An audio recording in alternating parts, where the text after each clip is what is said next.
From the very first moment I held my daughter in my arms, I knew that my life had changed forever. I remember the hospital room, the sterile smell of disinfectant mixing with the faint sweetness of newborn skin, the hum of fluorescent lights above me.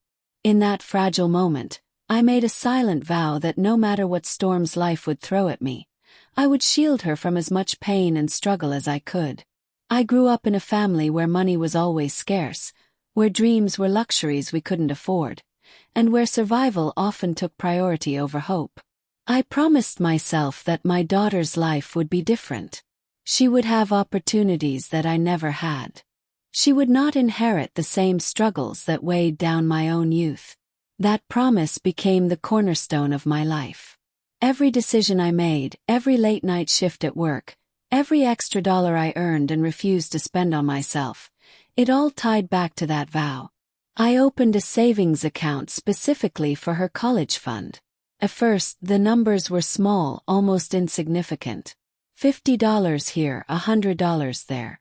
But slowly, steadily that account grew. It became a symbol of sacrifice and love, of discipline and determination. While friends posted pictures of lavish vacations and new cars, I quietly tucked away what little I could. I often told myself that missing out on fleeting pleasures was worth the look on my daughter's face when she would one day step into her future unburdened by debt. My husband knew all of this. He knew how much it meant to me, how much it meant to her. He was there when we first opened the account. He nodded along with me when I explained the importance of saving, when I showed him the spreadsheets, when I highlighted the sacrifices I was making to keep that account growing. He didn't object. In fact, he often smiled, reassuring me that it was the right thing to do, that one day our daughter would look back and thank us for thinking ahead. His words felt comforting at the time. They became the background music of our marriage, little reminders that we were in this together. Years passed, and that account became a quiet source of pride. I didn't brag about it. I didn't flaunt it. But deep down, I carried the warmth of knowing that I was keeping a promise. Every birthday candle, every report card, every milestone reminded me of what I was working toward. I sometimes imagined the day I would tell her, the day I would sit her down and show her the sacrifices that had been made in her name, the day she would realize how deeply loved she truly was. That dream shattered one morning in the most ordinary way.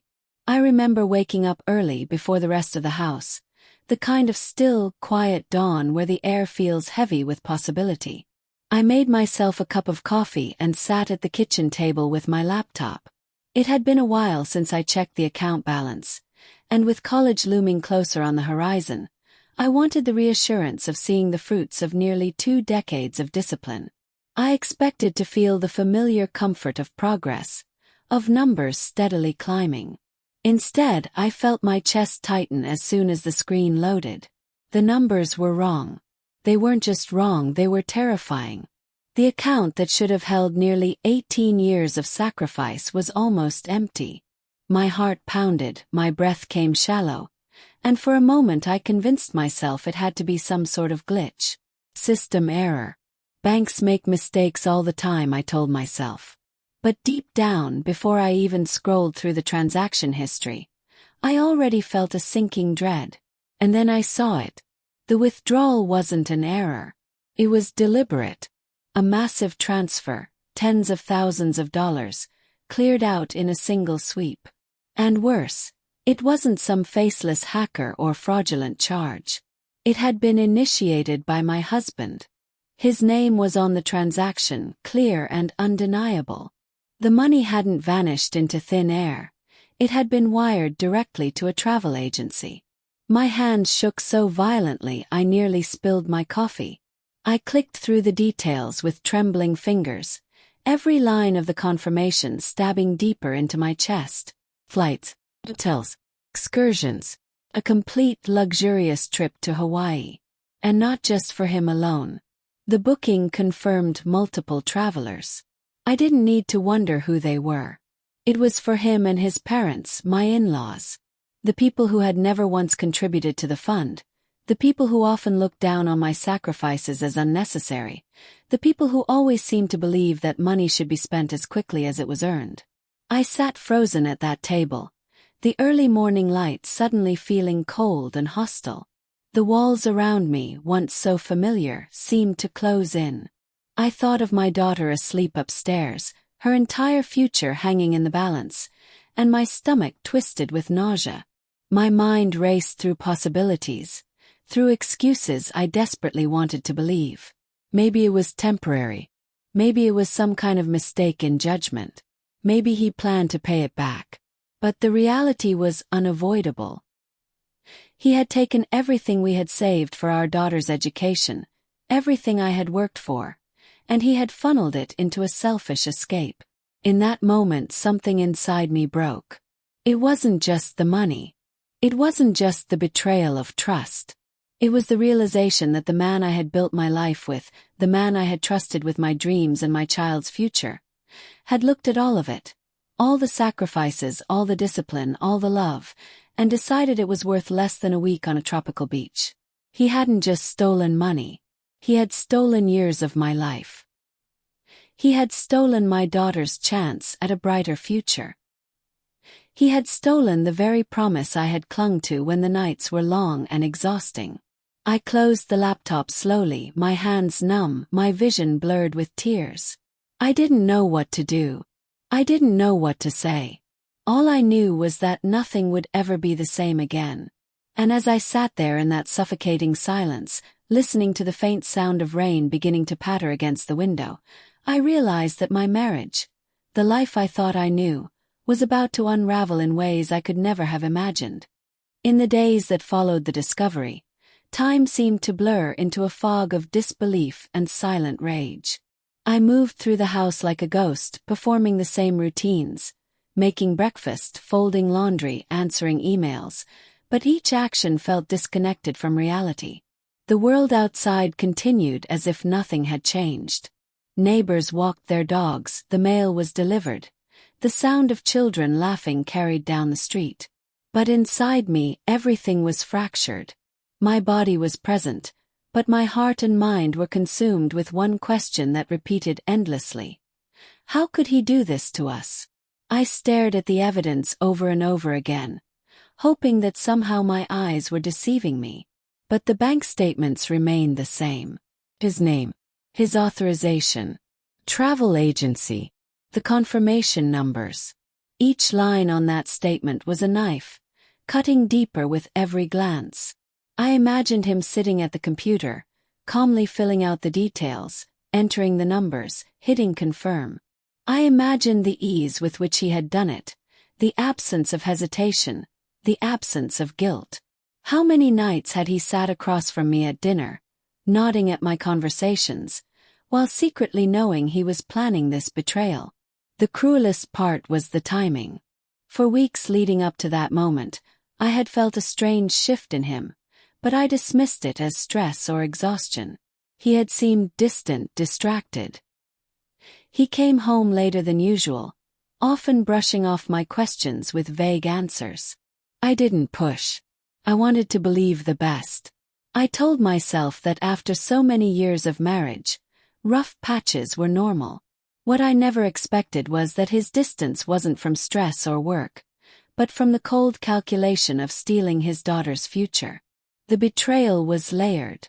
It wasn't just a man making a reckless financial decision. It was a man who had chosen indulgence and selfishness over responsibility and loyalty. He didn't even take me with him. He didn't consider me a partner in this escapade. Instead, he aligned himself with his parents, people who had always resented the sacrifices I made. His family never believed in saving. They lived in the moment, spending recklessly, dismissing tomorrow as someone else's problem. And now, he had proven that their influence over him was stronger than the bond he was supposed to share with his own wife and child. I thought about my daughter constantly during those days. She was too young to understand the complexities of finances, but she understood disappointment. She noticed my silences, the tension in my voice, the way I stared out the window with tears threatening to fall. She asked questions I couldn't answer. Why isn't Dad home? Why does he sound so happy on the phone? When do I get to see the ocean? I couldn't bring myself to tell her the truth, not yet.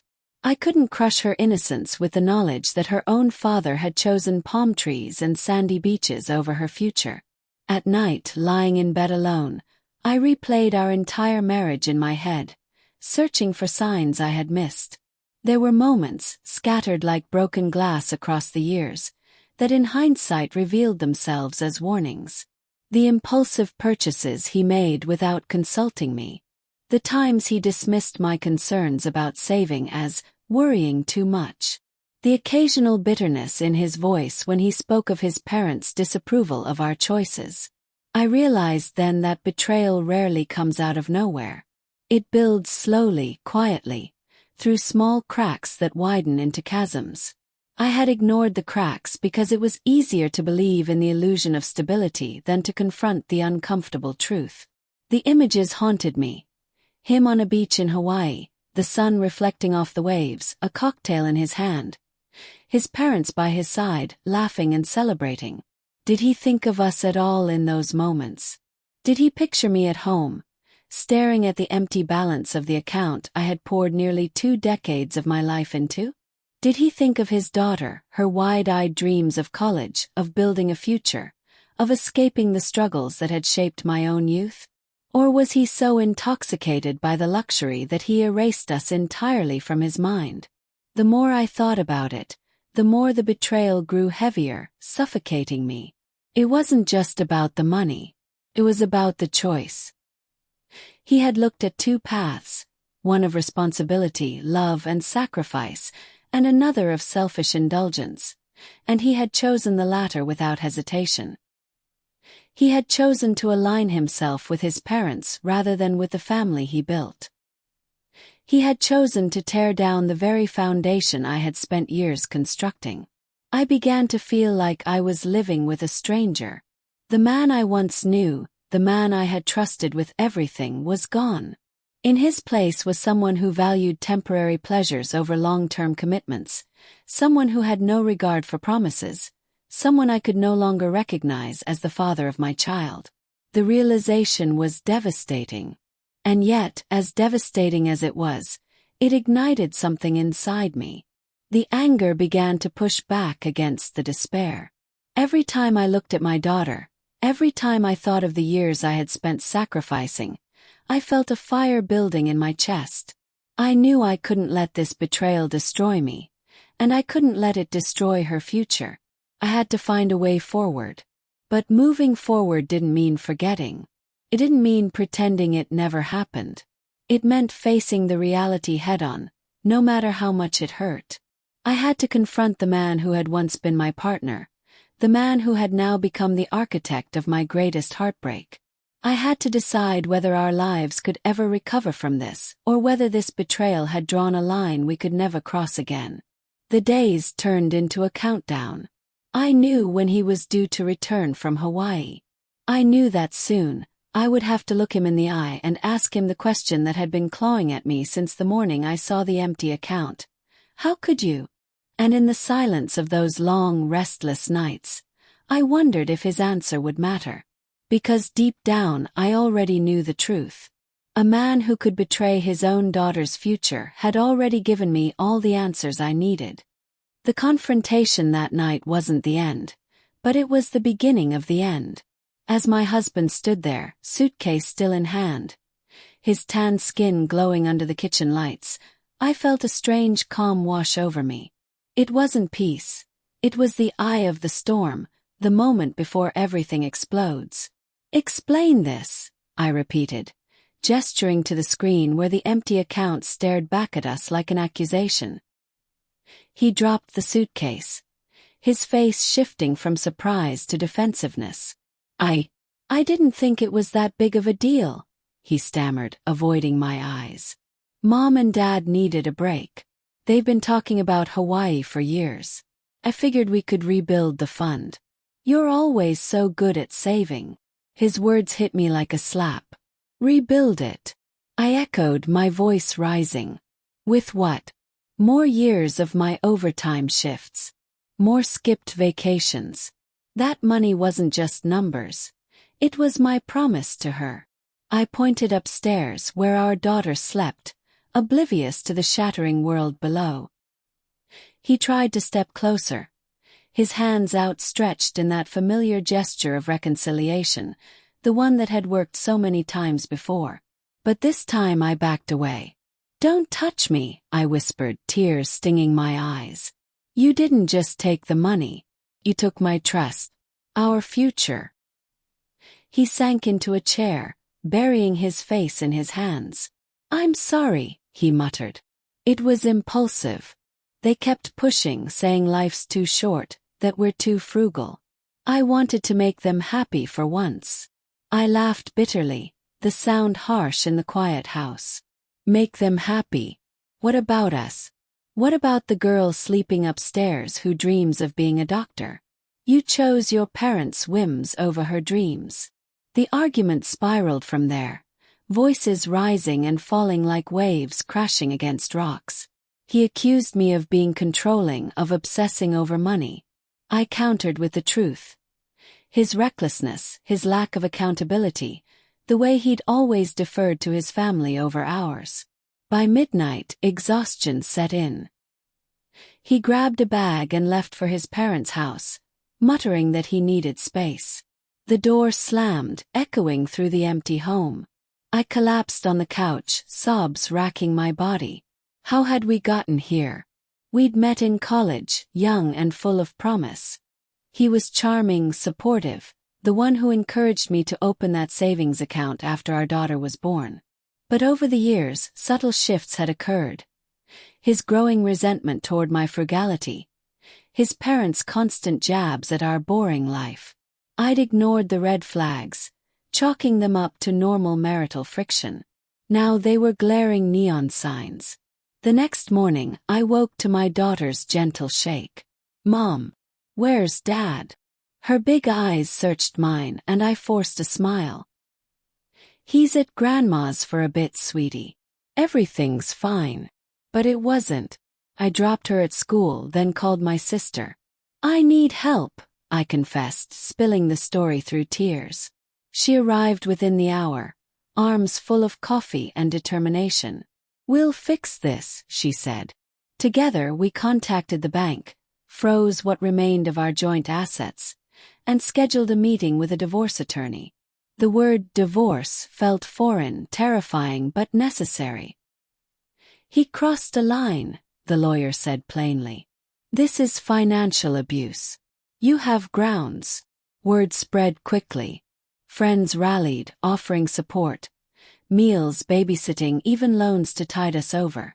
I started a GoFundMe, not for pity but for my daughter. The post went viral in our community. "Betrayed but not broken, rebuilding my daughter's future." Donations poured in, each one a reminder that kindness existed beyond my shattered marriage. Strangers shared their own stories of betrayal, offering solidarity. By the end of the week, we'd raised half of what was lost. It wasn't just money, it was hope restored. My husband called repeatedly, pleading for forgiveness. "I'll pay it back," he promised. "I'll cut ties with my parents if that's what it takes." But his words rang hollow. When we met at a neutral coffee shop, mediated by our lawyers, the truth emerged. He admitted the pressure from his family had been building for years. "They said you were holding me back," he confessed, eyes downcast. I believed them. I stared at him, the man I once loved, now a stranger. "You didn't fight for us," I said softly. "You chose them." We agreed on separation terms. Shared custody, with me as primary guardian. He'd repay the fund through deductions from his salary. But the emotional debt, that was irreparable. As months passed, the unraveling continued. Packing his things felt like closing a chapter. His clothes, books, the little mementos of our life together. My daughter struggled, asking why Daddy lived elsewhere, why we didn't laugh like before. Therapy helped us both. "It's not your fault," I told her during one session. Grown-ups make mistakes, but we'll be okay. She nodded, resilient as children are, and slowly, our home filled with new routines. Movie nights, just us, baking cookies, planning her college visits even if the fund was still rebuilding. I rediscovered myself in the process. I took a promotion at work, the one I'd turned down before to save money. I joined a support group for single parents, where stories like mine echoed, reminding me I wasn't alone. Dating felt distant, but friendship bloomed. Old acquaintances became lifelines. And through it all, that vow I made in the hospital room held firm. My daughter would have her opportunities, not despite the betrayal, but because of my strength in overcoming it. One evening, a year later, as rain pattered against the window, just like the morning of discovery, we sat at the kitchen table. The fund had recovered, bolstered by donations and my efforts.